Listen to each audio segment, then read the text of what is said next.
Hello, everybody. Welcome back to the Straight Outta BS podcast. Thank you guys so much for your continued support. Um, Thanks to everybody that's like continued to share the videos, interacting with the videos in any way to really help the channel move forward.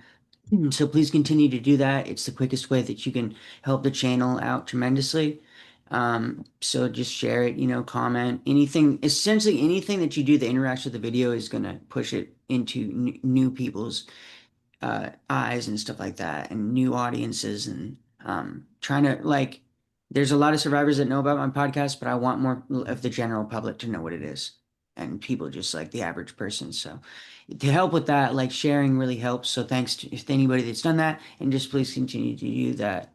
And thanks to everybody that has donated on Patreon or joined the channel. That's never expected, so it's always really appreciated. So thank you guys all for that from the bottom of my heart. And I want to do a moment of silence for the person still struggling with intrusive thoughts or addiction or anything like that. So on the count of three, I'm going to do a moment of silence.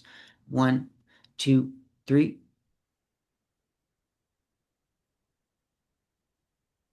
Okay, thank you for that. And without further ado, I want to go ahead and introduce my guest for the day.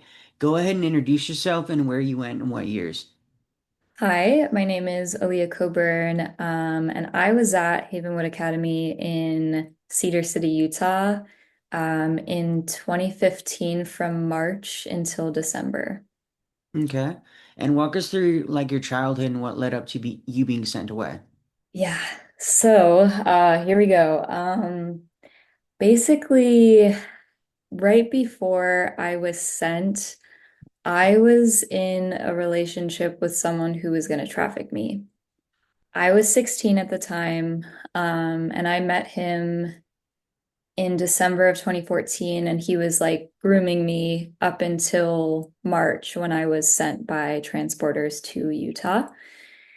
And essentially, the reason I was in that relationship is because I was emotionally devoid during my childhood. I didn't get my emotional needs met. There was a lot of narcissistic abuse at home, and just emotional absence.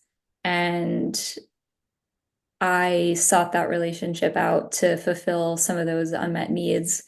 And because I was in such a naive, desperate, emotionally desperate place, that, was the perfect door for him to kind of get into.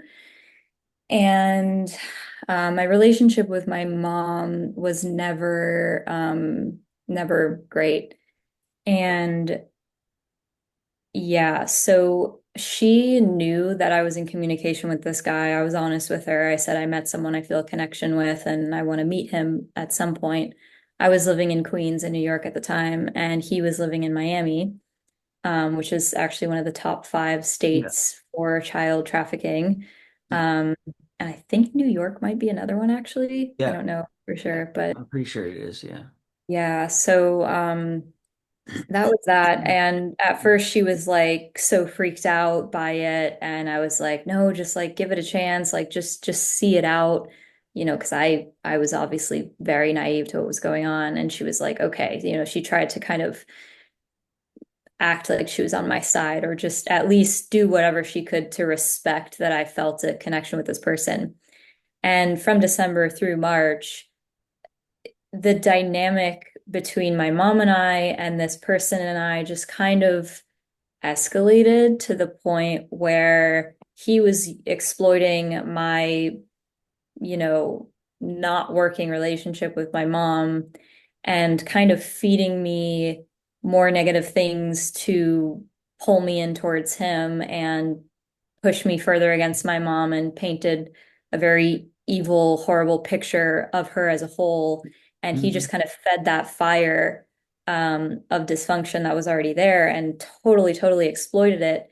And through him, I thought that I would have, a chance at freedom and emotional connection, in the sense where I felt like he could protect me or comfort me from the trauma that I was experiencing with my mom for my whole life. I was 16 at that point.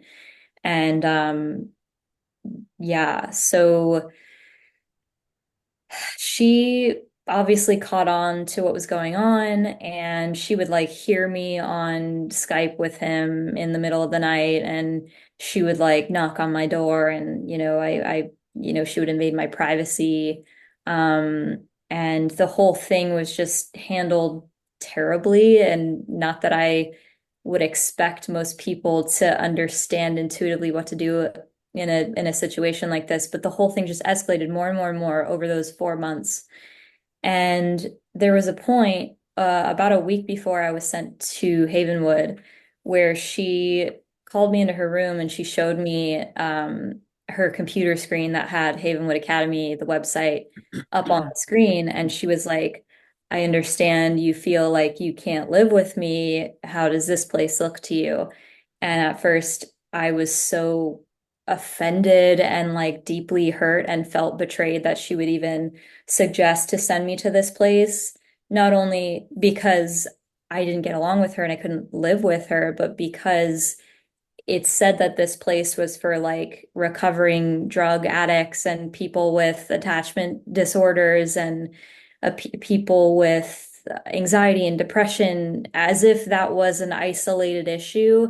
Not that the issue was that my emotional needs are not available in my home and I'm living with someone who doesn't take accountability for their actions or their impact on me.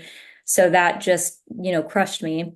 And then a week later, I was in my bedroom and it was like the afternoon or something. And I heard some knocks on my door and I said, hold on.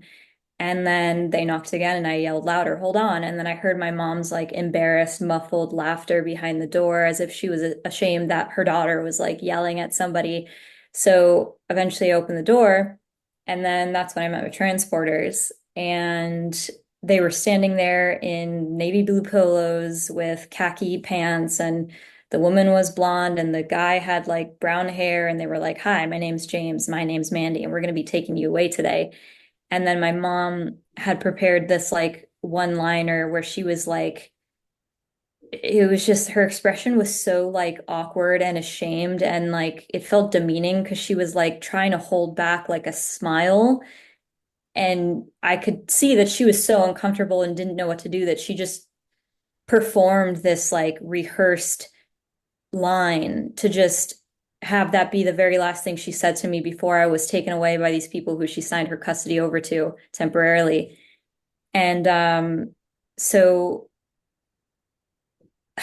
we were in my room, and the first thing that they did was ask me for my phone, and my gut just sank. And I knew that my life was turning upside down. I didn't know what was happening. I just knew that I did not have the power to fight this, and it would be smoother if I just allowed it to happen. And so they were kind people, and the woman was like visibly like trembling, and she was really anxious the way she was talking to me. And I don't remember exactly how this came out, but I asked her about it, and I was like, "You seem like afraid." And she told me that in her job, she like wrestles with people who like with kids who are like aggressive and would put up a fight. And I thought it was so ironic, especially in hindsight, that myself, the victim of this, was reassuring the people who were like perpetuating this whole thread of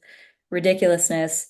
But it was like from the stories I've heard, it was as pleasant a transportation experience as I think could have existed.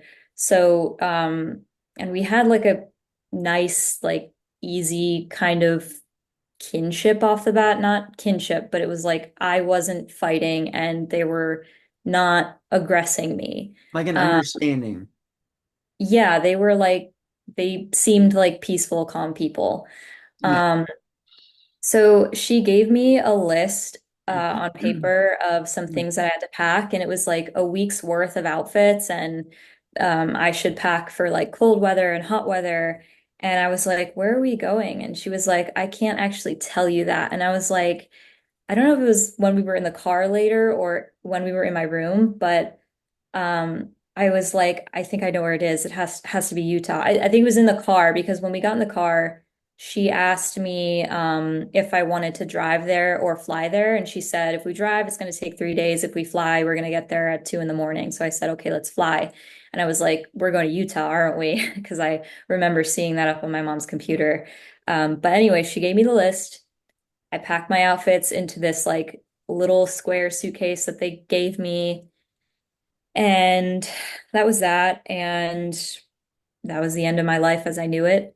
Um, and I remember walking down the stairs of my apartment at that time, and each of them had like their arms like hooked in my arms while my hands were behind my back because they instructed me to do that. So it was like a walk of shame, treating me like I was a criminal, putting me in this car. And then that's when they asked me, do you want to fly or drive? So I said fly. So we went to the airport and they bought me pad thai and it wasn't even that good. But I think they were like nice people or whatever.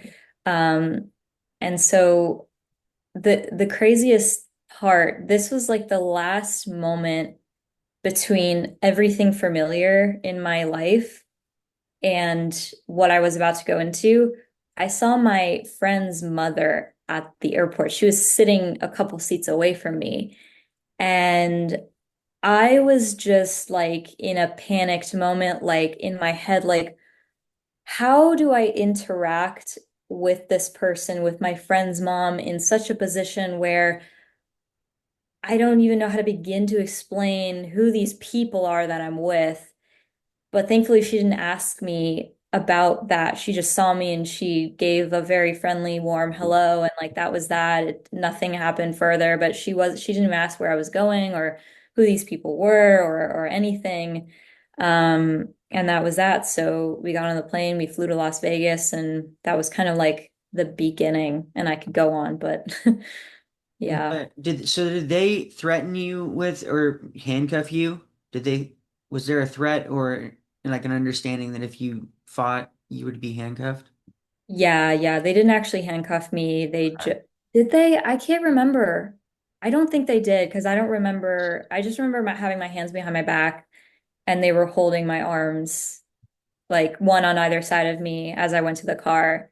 And I think there was just a basic, probably blanket statement about like, comply and there's not going to be trouble. Easy And I think way, that, easy sorry, way, go ahead. easy way or the hard way type thing? I guess so, but I think like when I first met the woman and saw how like afraid she was and like made a comment about that, and she told me that in the past her clients would like fight her, I reassured her that I was not going to do that, you know what I mean? So I think that kind of smoothed things out before they Yeah. had to get to, that point. Okay. Um, okay, so you flew there? Yeah. Okay, what do you remember about when you first got there? Okay, so we landed in Las Vegas and I honestly don't even remember the walk from the plane to the car.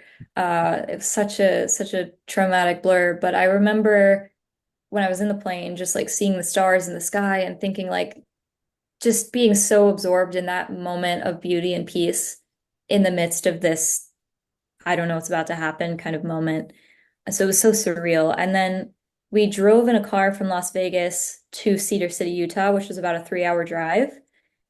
And the like backcountry roads out there in the desert are desolate. There's no ambient light. You can see the Milky Way practically.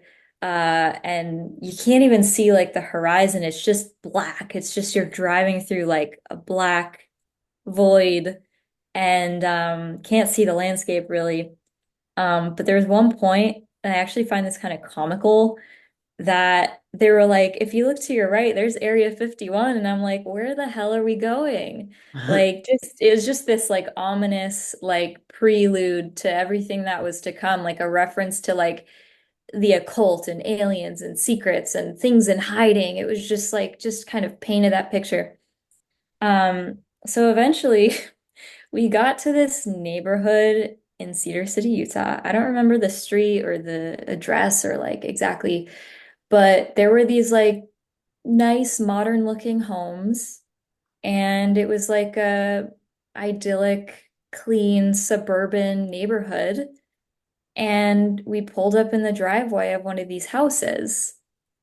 And I remember the feeling of like my gut, sinking and just feeling like the squelched, like tight, like I'm literally, I could feel the like walls around me. I could feel how I was now in a system. I was being funneled into something and I could just feel that. So it was dreadful, Yeah.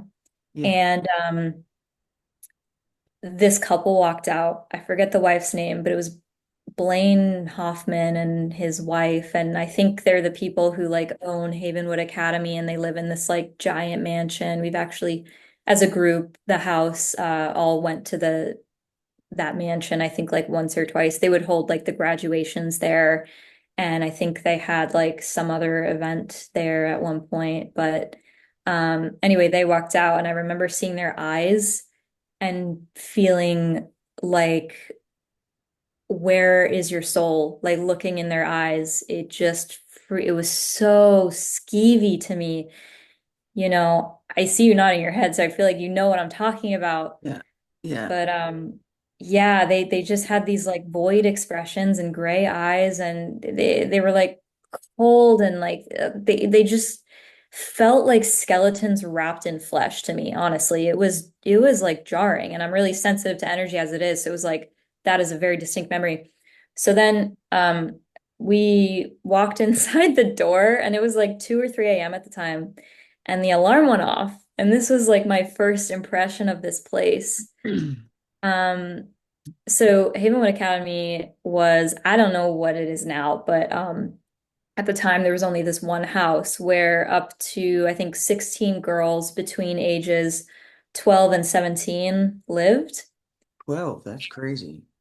Yeah, curious to hear more of your thoughts on that because I know there's more there, but yeah, it's not like some of the other TCI places that I've heard about. This was just like a very small scale, all girls kind of thing. And I don't know exactly when it was, but it used to be a different, like owned from like a different company or something. And the previous company was a lot more oppressive and like borderline abusive. Well, abusive, let's just call it like it is. Yeah. Um, so then Havenwood Academy bought it and like, made some changes. And anyway, so we walked inside, the alarm went off, and then there's a spiral staircase going up to the second floor. And like 15 or 14 girls in pajamas with like messy hair wrapped in these thick comforter blankets, just like one by one, like filled up the living room and sat in a circle. And I remember the snapshot of like seeing the people that I would be living with for the first time. And I'm just going to be candid. Like, I judged them, and I was like, some of them look out of their minds. Like, you can just sense that about a person. And I was like, I could just feel the like undercurrent of like the like mental emotional web of just like suffering and trauma. And it's like I could see this like energy like in everybody's faces. And there's that, and also the fact that it was like 2 or 3 in the morning. So uh a staff came in and I think they started this like counting off thing. And so one by one, each of the girls was like 1, 2, 3, 4. Like they counted to account for that, like they were all here because that was like the training. Like when the alarm goes off, everyone comes downstairs and counts off. And I think they went back to bed after that. But I was just standing there until that all finished. And then the order of things is kind of a blur, but I do remember being introduced to my student advisor. And these were like 18, 19, 20 something, girls that worked there. And there was, I was like handed off to these people and they like introduced themselves. And one of them was gonna do my strip search. And her I mean her demeanor, even her name, like she just looked like a like an angel, and she had these like really huge eyes, and she looked like a very like soft-spoken, like coy personality type. And I was like, wow, this is just like, who are you? So I was there. They told me that I was going to get strip searched, and being just, literally abducted and dropped into this like complete mystery place. I just was like trying to advocate for myself. And I asked her, like, can you show me like your contract and like the Yeah. laws that like are allowing you to just take me to be strip searched and check for hiding drugs up my butt when I'm not even here for that reason? And she looked so terrified. She literally looked so terrified because I'm sure that she never had anyone challenge her like I was challenging her. And she was scared. And I was like, she was just explaining to me, she was like, I can't, like, she was deflecting and avoiding like answering the question. And she was telling me that we are going to pin you down and take your clothes off if you don't voluntarily do that. And at that point, I just kind of surrendered and I was like, okay, I don't want that. And I also felt bad for her. And I could see that she was probably brainwashed. She was, you know, not consciously, I think, realizing what she was doing or what she was participating in. And I recognized that. And so I just complied. And so I went into the bathroom with her and I got naked and I squatted and coughed. And then they took my belongings, my clothes. I think I had a blanket that I brought with me, which I did not see once when I was in the facility. I did not see it once. They kept it. And eventually I got it back, I think, like once I graduated. And I use air quotes because I think that these terms are so ridiculous. Anyway, so they took my clothes, they took my belongings, and then they brought out this plastic laundry bin full of like clothes. Like they had t-shirts and pajama pants and bras and underwear and whatever. And they were like, sort through this, find something to wear, and go to bed. Like, we're gonna take you to bed. So I went through this bin and like there was one shirt that kind of fit me and one pair of pants that kind of fit me. They didn't really fit me. They weren't comfortable at all. But they were the best options in that bucket from what they gave me. It wasn't even like scrubs. Like that would have been at least more respectable, but it was like random girls' clothes that I don't like the fit, I don't like the material, I don't like the feel of it on my skin. And it was just like, what the like it was so bizarre. And so I put those clothes on and then they showed me to my bed, and it was a bunk bed. So in the house, upstairs and downstairs, I don't even know how many rooms there were. There was one room called Big Room where there was like 6 or 7 girls.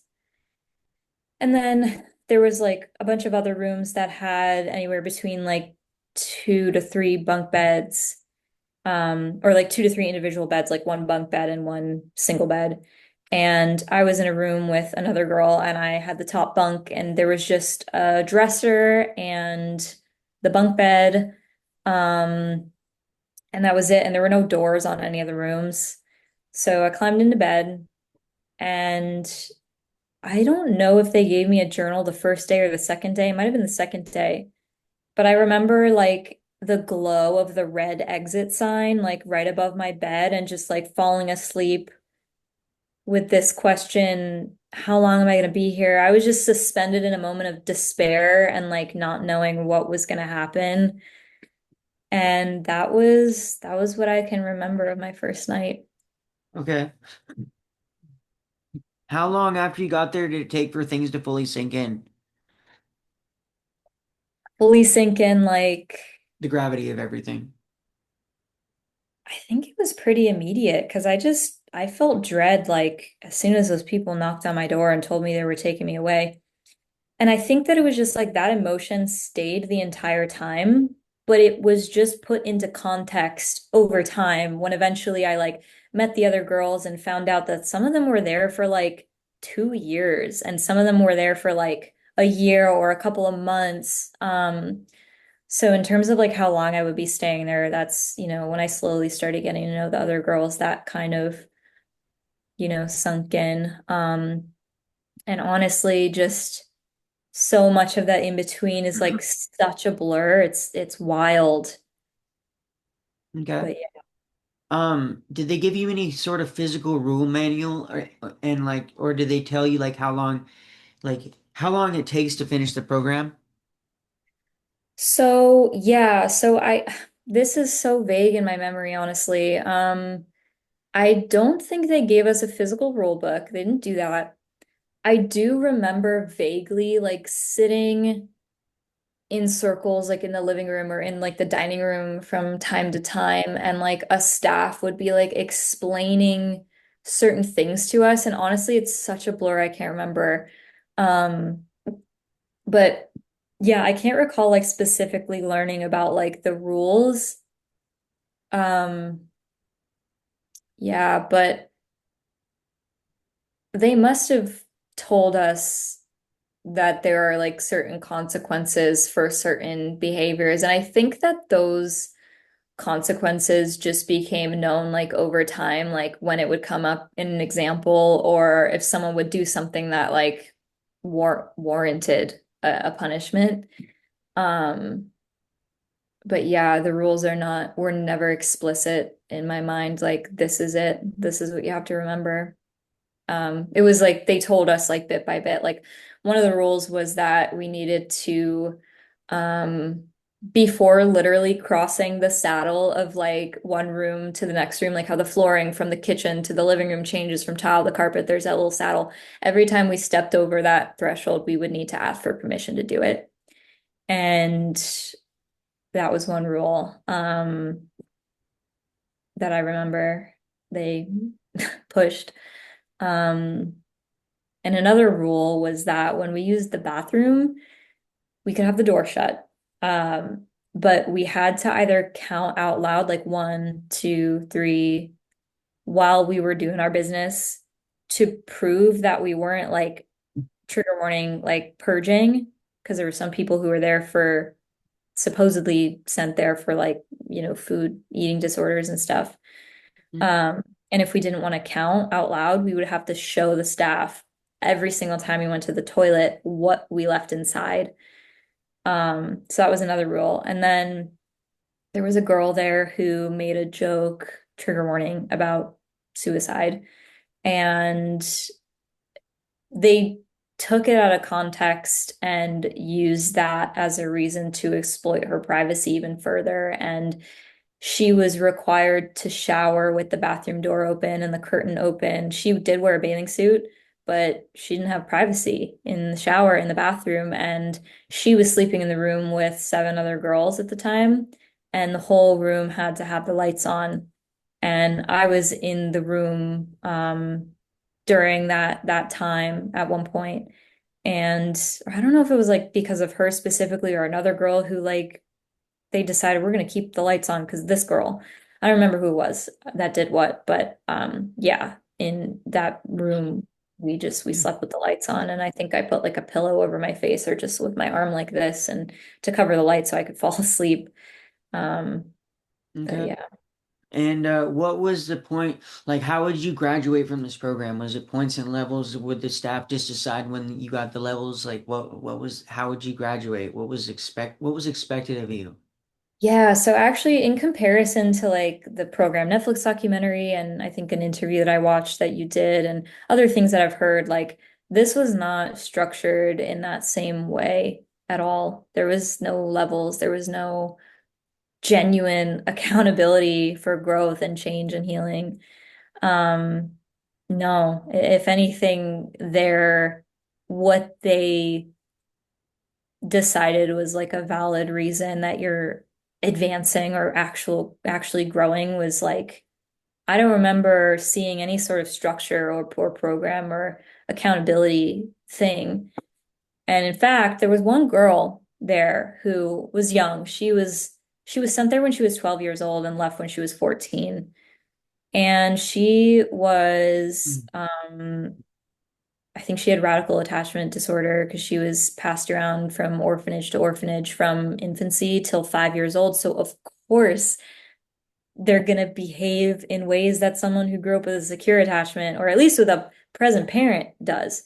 So there was a time where she was like working her way up to earn equine therapy, like a special outing where we got to go and play with horses. And I was also like in the running, like I was also, working my way because like I have a background in equestrianism. So and they had like an equine therapy program, which I could share more about that. But yeah, so I remember she was so close to like earning her pass to go do this. And she had like one outburst, one moment. And this, like, she was like 13 then. And I remember the staff just like took away her opportunity. And I thought that was so unfair because it was like, why are you gonna invalidate all the work that this little girl did to get to something? Why would you let her build her hopes up? She was probably just like yelling or upset about something.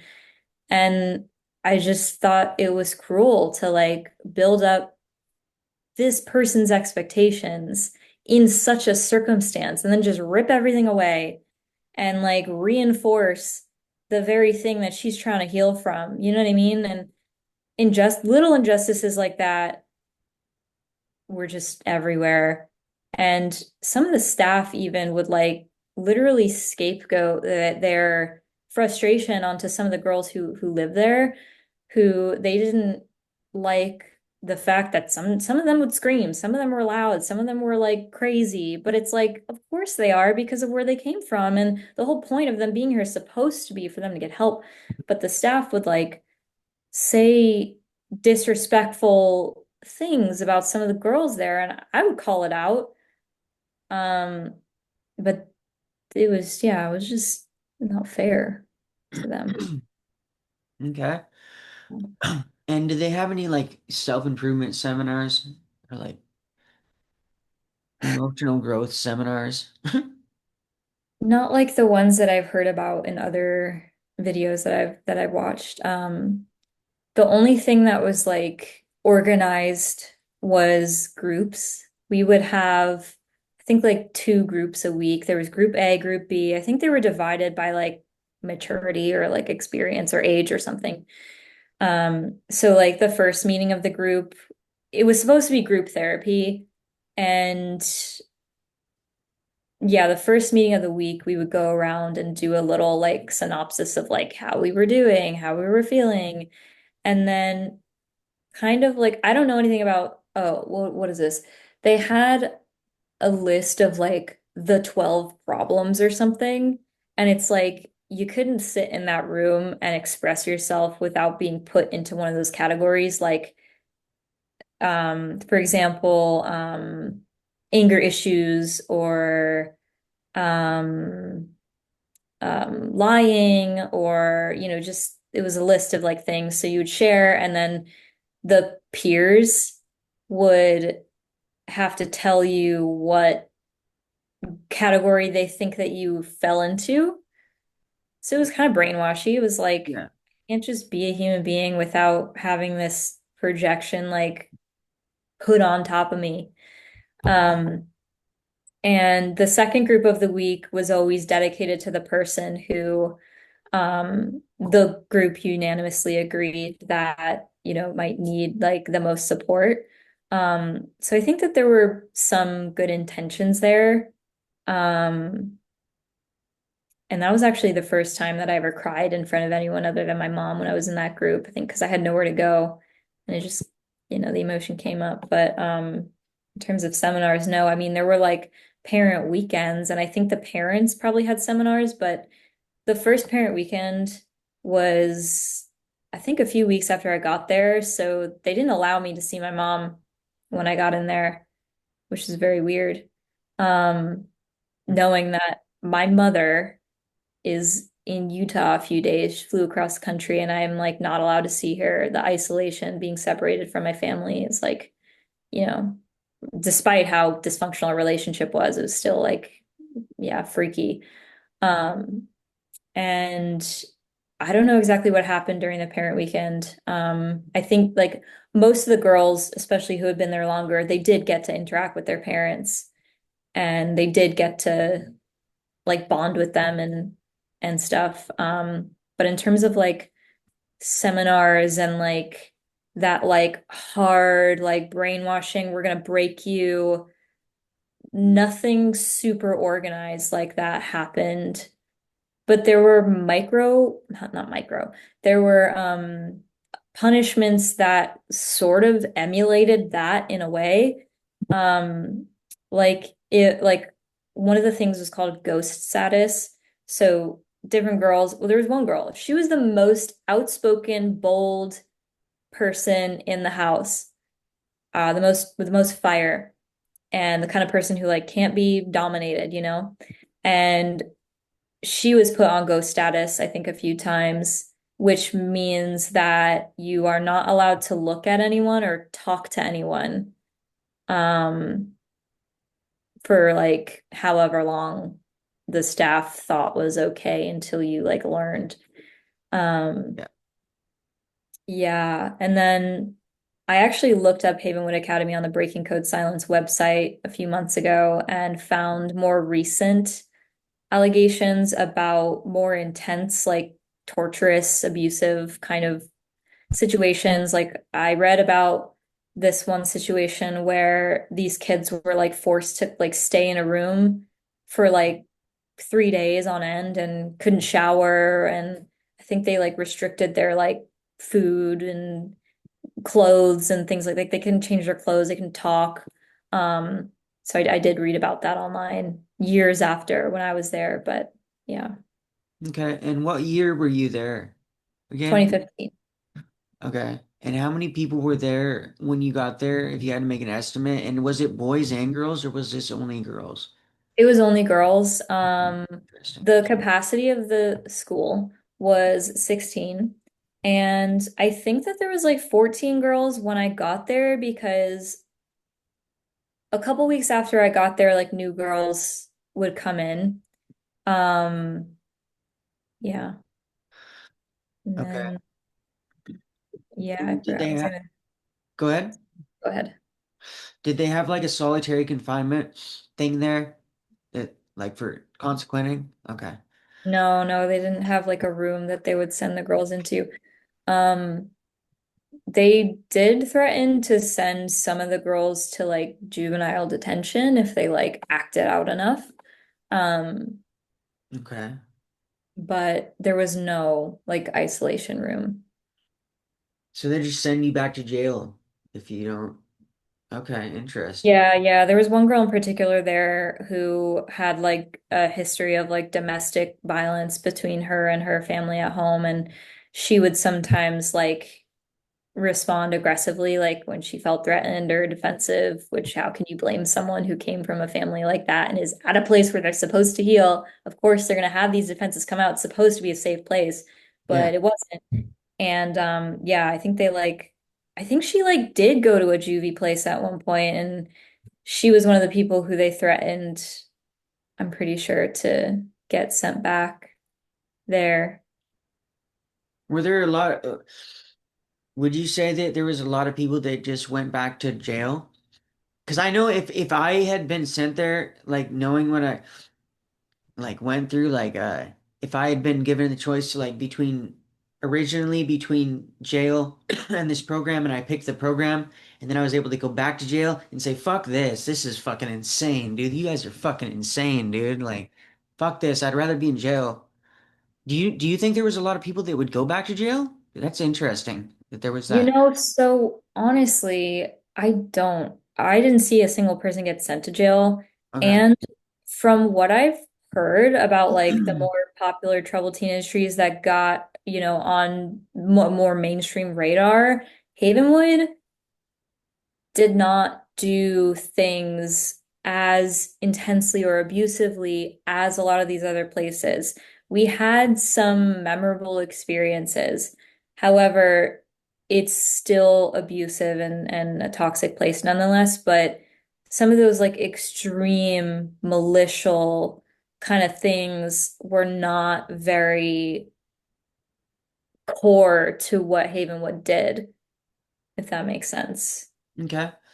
And was there any like grooming or like weird comments or like anything physical that you heard about or experienced when you were there from staff?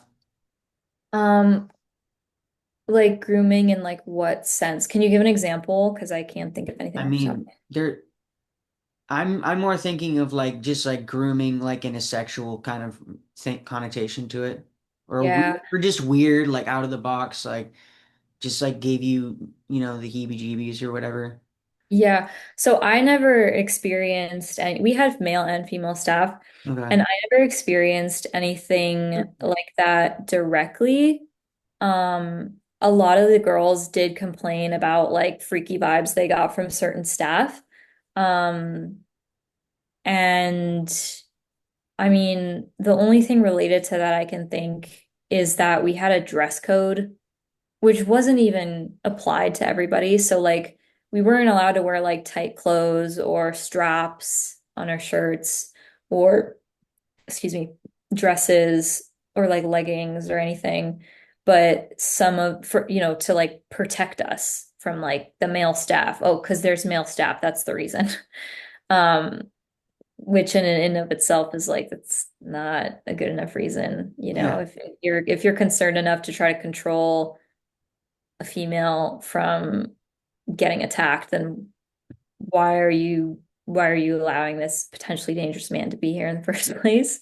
Yeah. Or if it was an all-girl school, why are you even hiring men? You know what I Yeah. mean? Yeah.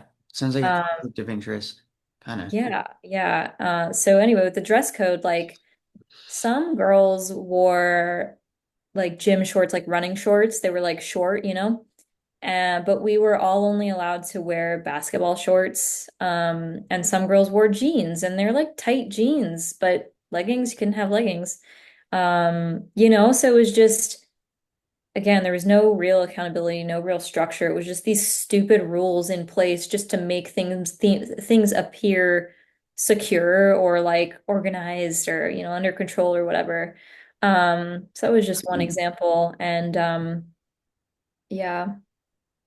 Okay. Did anybody try and run from there when you were there? Yeah. Yeah, one girl tried to run. I don't remember her exact reasoning. I think it was just like, she was over the place. But she did run actually. She ran to this like skate park that was down the road. And I think she was like hanging out with the guys there and like asked for a cigarette or something.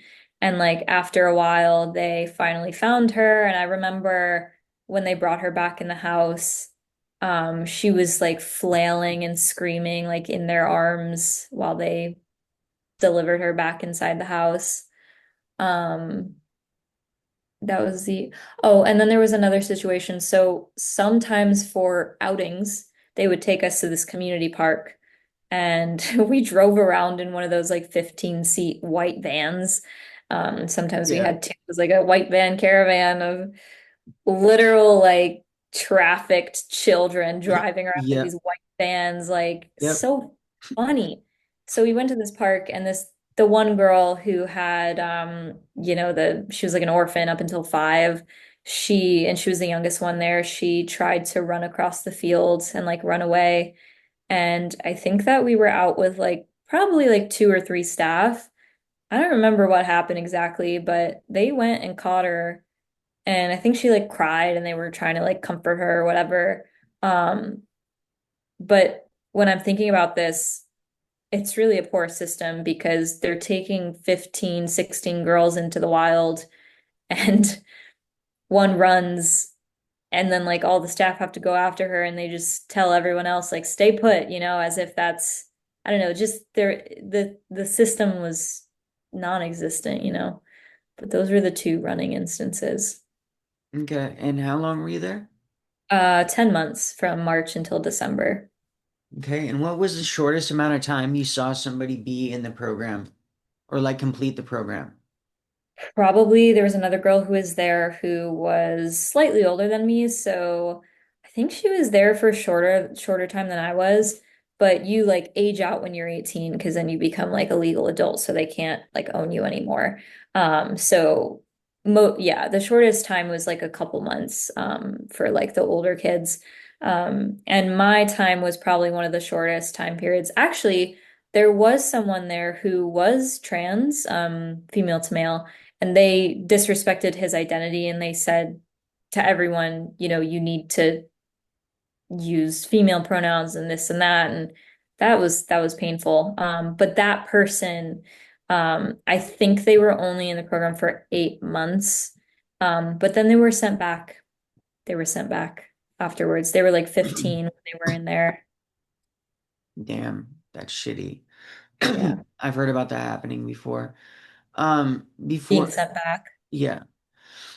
Um, did you get like a life contract or like home contract you had to make? You graduated, right? Yeah. Okay, so did they like force a like home contract or like life contract on you? Like this is how you have to behave and like give you rules and outlines for like when you got home? I remember feeling that way. I don't remember a specific document or anything, but I do remember being terrified to like slip up as long as I was living under my mom's roof. Because now I had this whole social uh system that was like watching me and monitoring me. And if I was human and I slipped up and yelled because I got mad, you know, I just repressed so much of my genuine emotion because I was afraid that if I did, they would use it against me. And then my mom would find some other thing, some other power move to try to go stuff me away and silence me. So like I internalized that institution, and that alone was kind of like a contract, you know.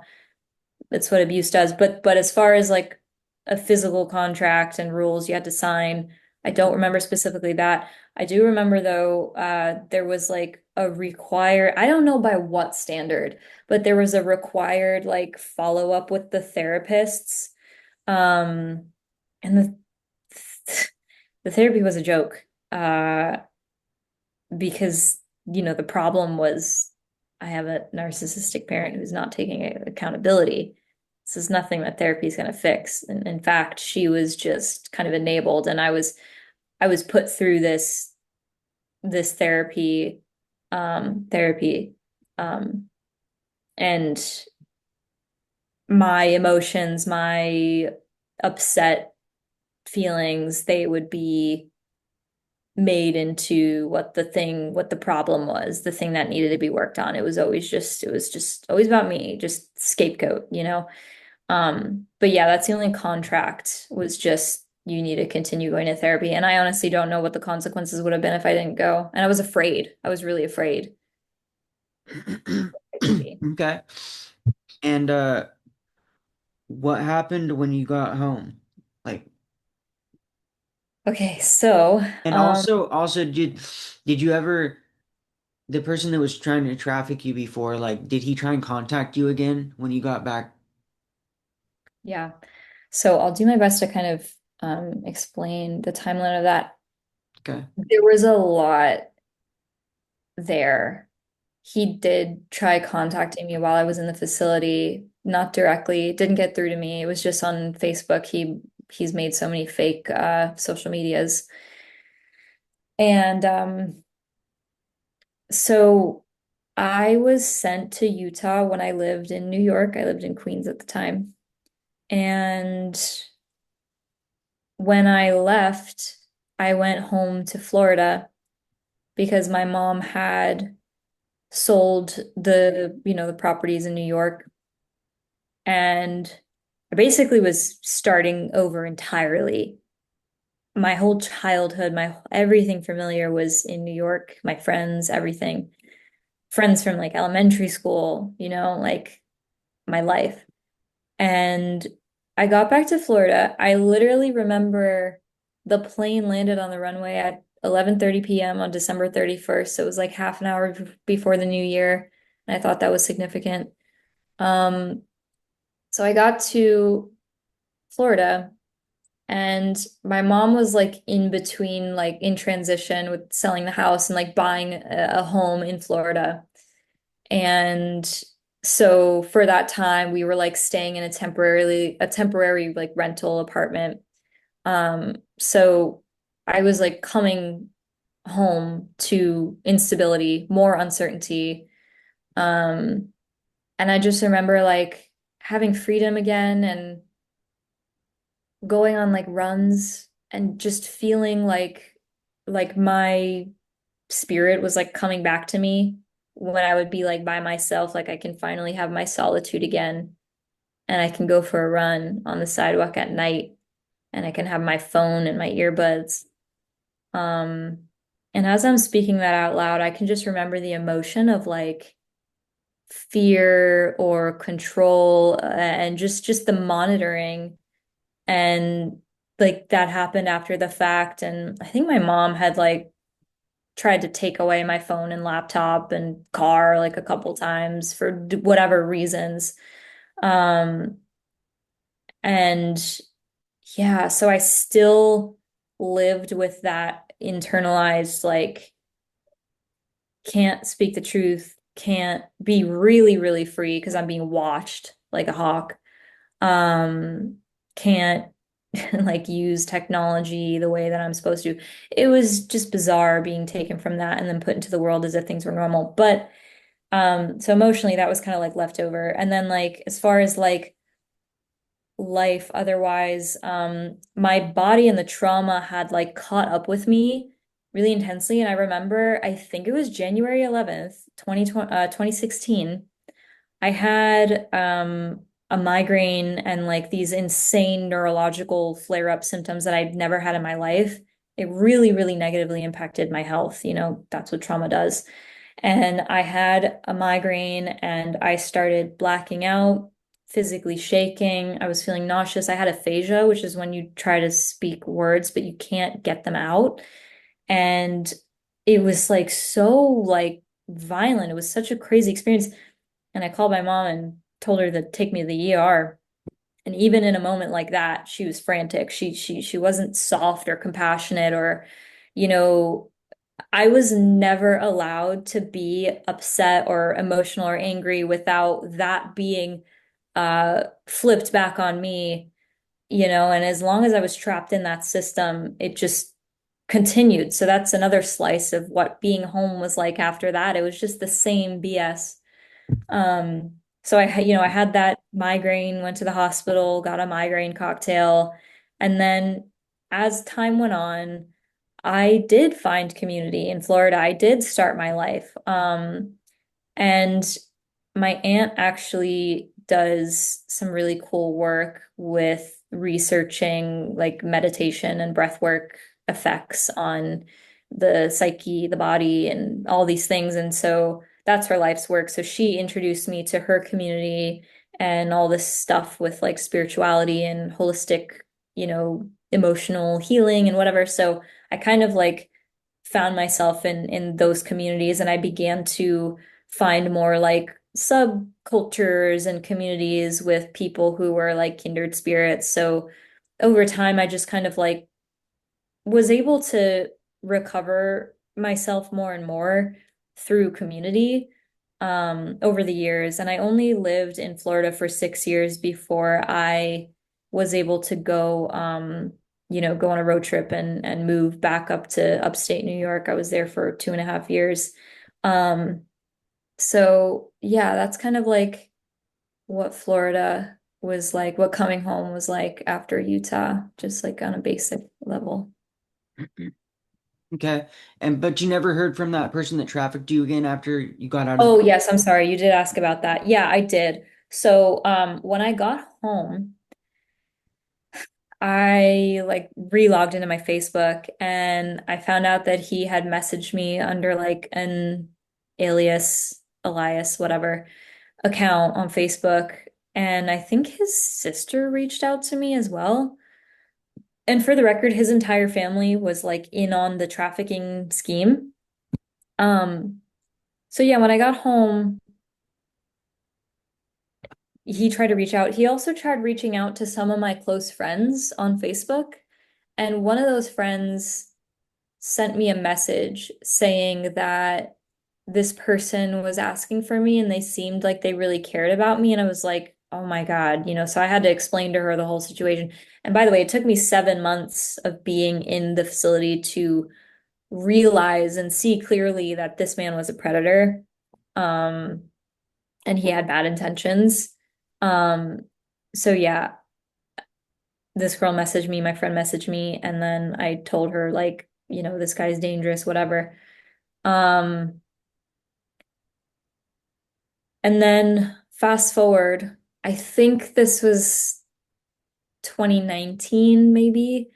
I was at a little like community organized event and it was literally called Love Fest, Celebrate the Goddess. It was all about like feminine empowerment and whatever. And I am an artist and I had a tent set up and I was selling my art and there were like food vendors and people and a space to like dance and all this stuff. And he was there. He was literally there. And he had a food truck, a vegan food truck business. And I was like, what the fuck? And I remember sitting in my chair in my tent. This was like 2 years after I came back from Utah. And I see him standing a couple yards away. And I remember the way that his little eyes just like shook in their sockets and like this like purely sinister energy like it just gutted me. It was so freaky. And he waved at me and I didn't wave back. I just was like collapsing inside, like, what the fuck do I do? So then I told the organizer of the festival, she was a woman, and I think there were like four other main coordinators, and I told them like, hey, just so you know, this is a brief snapshot of my story. I was almost trafficked by this person, and he is here selling food at your event that is catered towards women. And I saw him give a hug to a young girl who was also in the community younger than me. And like I was, friendly with her. And that just, I still feel a lot about it, because I'm like, who else is he trying to take advantage of and whatever. So anyway, I told them, and then the woman like cried. She was touched by my story and whatever, and she was like, "What do you think we should do?" And then like the obvious answer, especially in hindsight, is like call the freaking police and like don't be silent. Like say something, get on the mic and tell everyone that this predator is here to protect all of us. That seems like what I would do. Um, but the victim, me, recovering from so much trauma, was asked, what do you want us to do? It's like, protect me, please protect me. I shouldn't have to ask to be protected, So I saw him there. And when I did get home in the first place, my mom had actually hired like private investigators to validate this guy's predatory intent. And sure enough, it was. And his whole family had a whole system. And I remember they like sat me down and like interviewed me, asked me what I knew, whatever. And we had their contact information. And then like fast forward when I see this man at this festival, I actually tried calling the private investigators and I left a message and they never responded. They never called back. They never answered. Um, and yeah, Damn. So you just never found out what happened. Have you tried to get a restraining order against him? I don't think I have, no. I mean, if you ever see him again, you might consider that. You know what I mean? Just so he doesn't ever touch you again. You know what I mean? Yeah. But yeah, that's not advice. I'm just giving you like ideas, Yeah, for sure. I think Um, that's like a good precaution just in general. and just to clarify for the audience, I have no fucking legal background at all, so I'm definitely not giving advice. But okay. Um, knowing what you know now, if you could go back in time in a time machine and not go through where you went, would you do it and why? To be honest with you, I think like I have two answers. My yes answer would be for the reason of having a normal childhood, having a normal adolescent experience and not having to go through all that trauma. But the no part of me is like, I got to see up close, like in the system, the corruption that happens. And every single thing, every single abuse that I went through, every single injustice, I feel like it's so tied into my purpose and calling in life to expose these things and to tell the truth. And it's like when a person is abused, people try to silence them. And a lot of the time, especially in like structures of mainstream society, people just they don't acknowledge, they don't openly acknowledge abuse. It's like the closest thing that I feel like the public gets to that is like the sign you see on the back of the public bathroom that says, call this number if you're if you're being trafficked, you know, but like the bigger, more louder systems of accountability, I don't really see them around. And because I went through what I went through, I am so passionate about telling the truth and like calling things out like they are. And I feel like I get a sense of purpose and energy and pride in knowing that I went through what so many other people went through, and I'm giving so many people a voice, you know? So that's why I would say that's the only reason why I would say no, I wouldn't change anything, you know, because it's like I'm glad I went through what I went through so that I could be part of a change that needs to happen. Because sometimes these things just invisibly, silently impact victims for the rest of their, I mean, this is still impacting me and it still has its effects and I'm still healing from, you know, everything. But it's like I try to use that for change, for to advocate. Um, so yeah. Okay. And what do you struggle with the most as a result of being sent there? You know, I think that the hardest thing is feeling alone. Um, because I went through things that a majority of people don't really relate to or understand off the top of their heads. And I I feel like I'm a person who likes to take action and has integrity with to what I value, and like I try to just do what I feel like is the right thing, which is spread information. That's why I'm here sharing the story with you. Um, and I think the hardest thing is like loneliness, isolation, lack of support.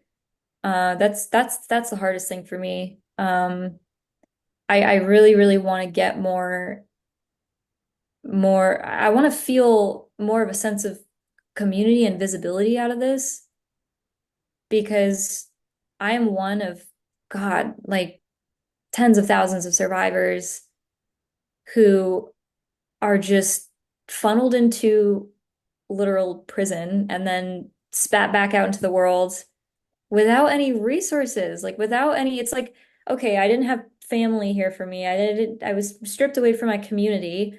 I can talk about these things and people offer sympathies or like, oh, I'm so sorry you went through that. Wow, I can't imagine. But it's like, what about how to move forward from this? What about like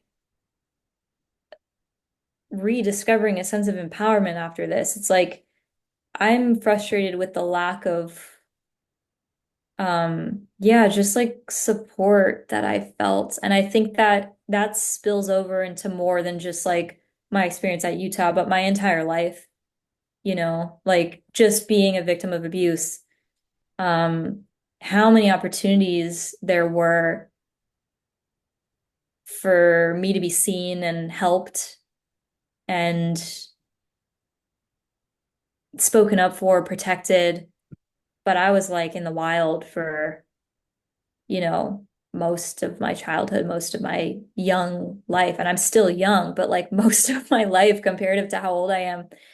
So yeah, definitely loneliness, isolation, and a lack of support. And it's like I do actively try to reach out. Like posting in Reddit, asking for resources, sharing my stories on YouTube, sharing with my friends. Like, I extend myself. I try my best to extend myself.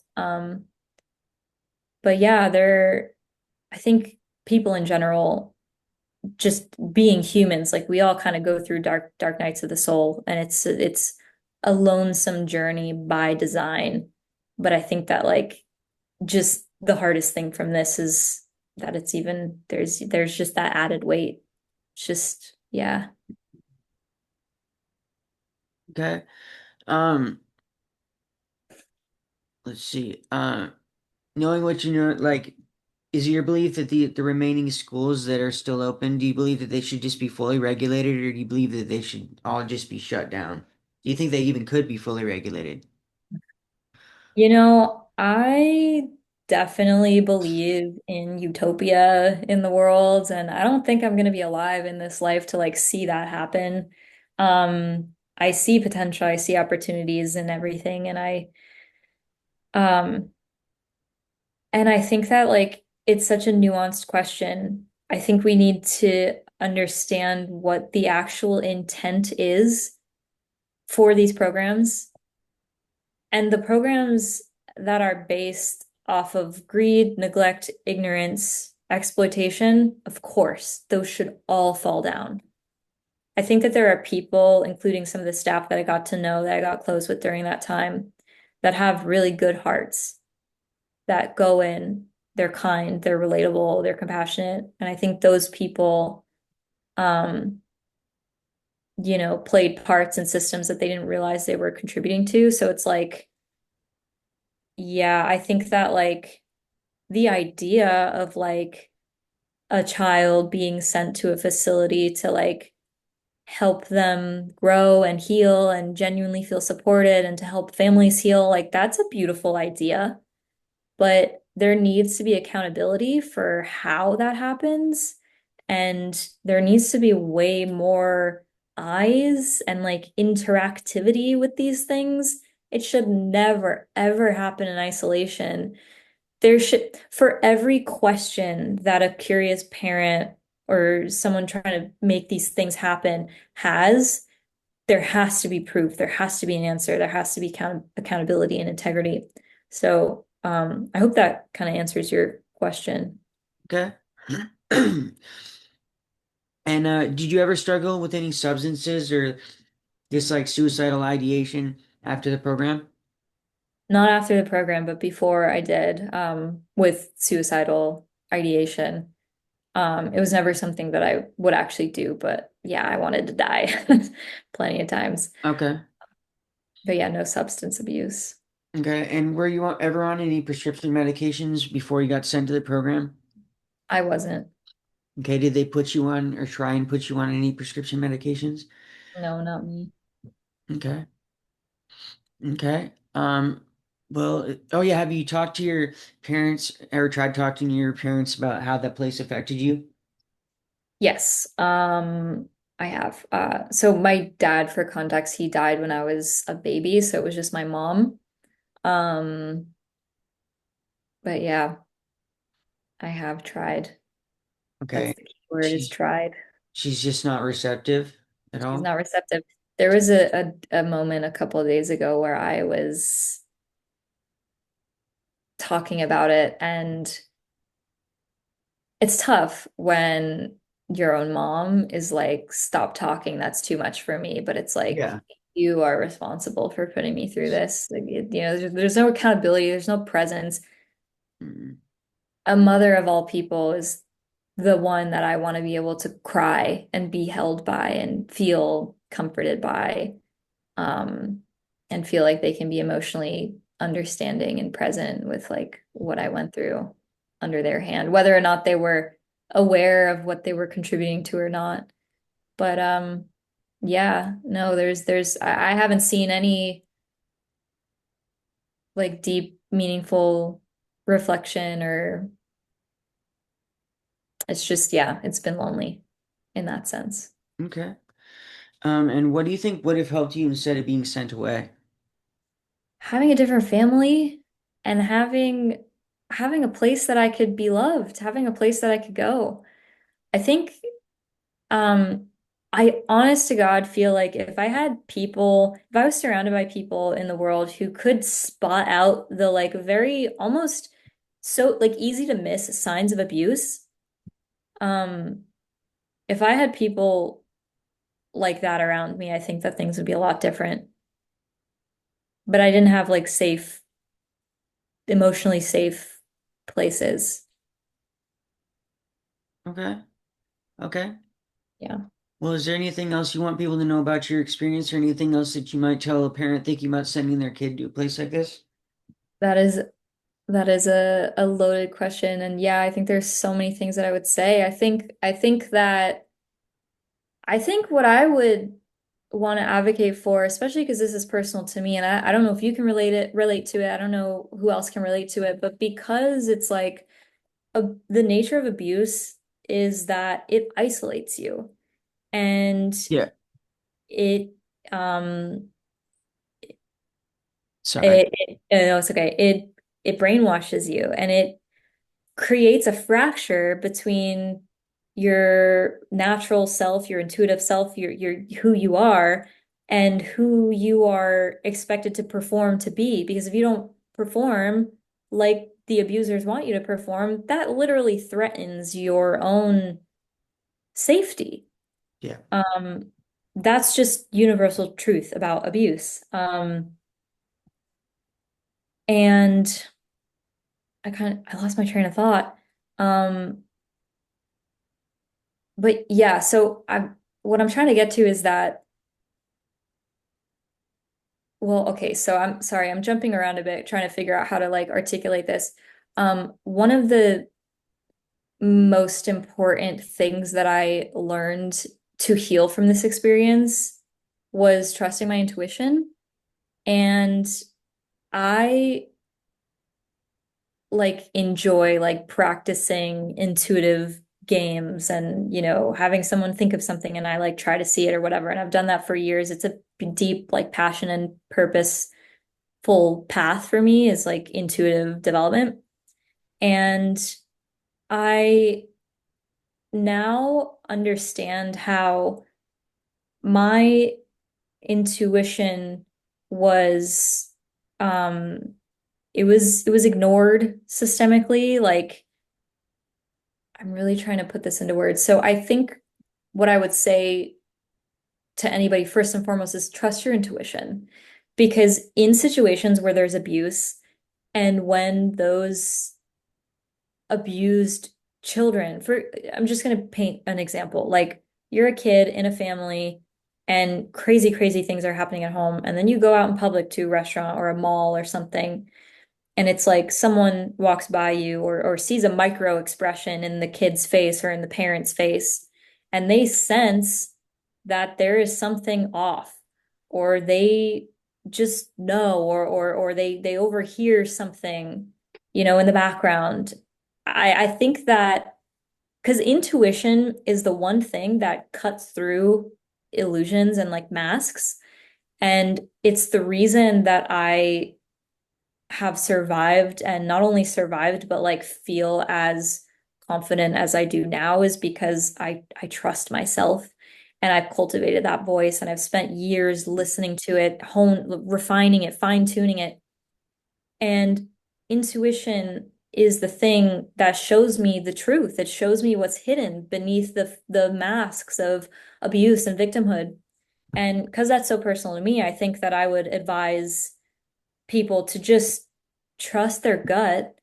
And even if someone is painting a nice picture of like, oh, this is a happy rainbows facility, we have equine therapy, like we heal all these problems in girls. It's like, if it feels off to you, dig deeper. Like, dig until you hit the bedrock and you reach the core of what you're trying to like get into.